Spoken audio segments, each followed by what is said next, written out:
और कुत्ते की इतनी सेवा की कि जब तक वो आए 1-1.5 महीने में कुत्ते को बिल्कुल बढ़िया बना दिया। जब उसको उन्हें आके देखा तो कुत्ते के साथ वहीं उस पेड़ के नीचे मिला।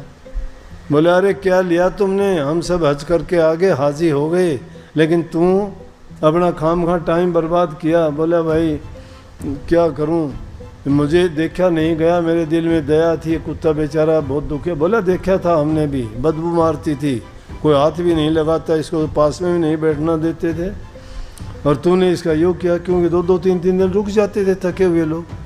जब वहाँ 1-2 दिन रुके तो रात को आकाशवाणी हुई।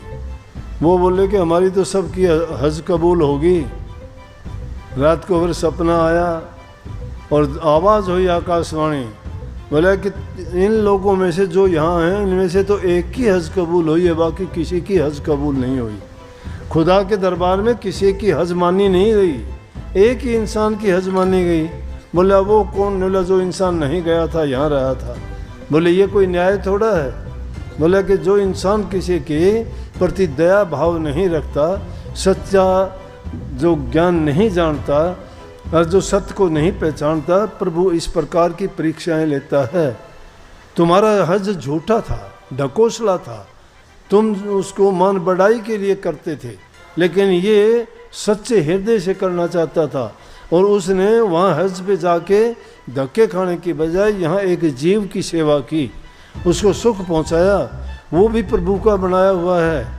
इसलिए सिर्फ जो हज कबूल हुई वो इसकी सच्ची हज है, तुम्हारी किसी की भी नहीं हुई। सत्य जहाँ होती है और सत्य की जीत होती है, सत्य की पूजा करनी चाहिए, वो घर में बैठ के कर सकते हो।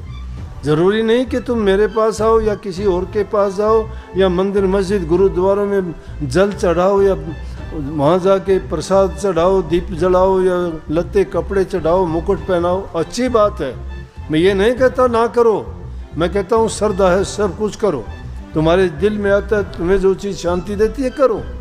लेकिन अगर ये चाहते हो कि वो चीज़ें तुम्हें वो चीज़ नहीं दे पाएंगी जो नाम देगा, नाम तुम्हें मुक्ति देगा, इस संसार के दुखों से छुटा देगा, इस आवागमन के चक्कर से बचा देगा।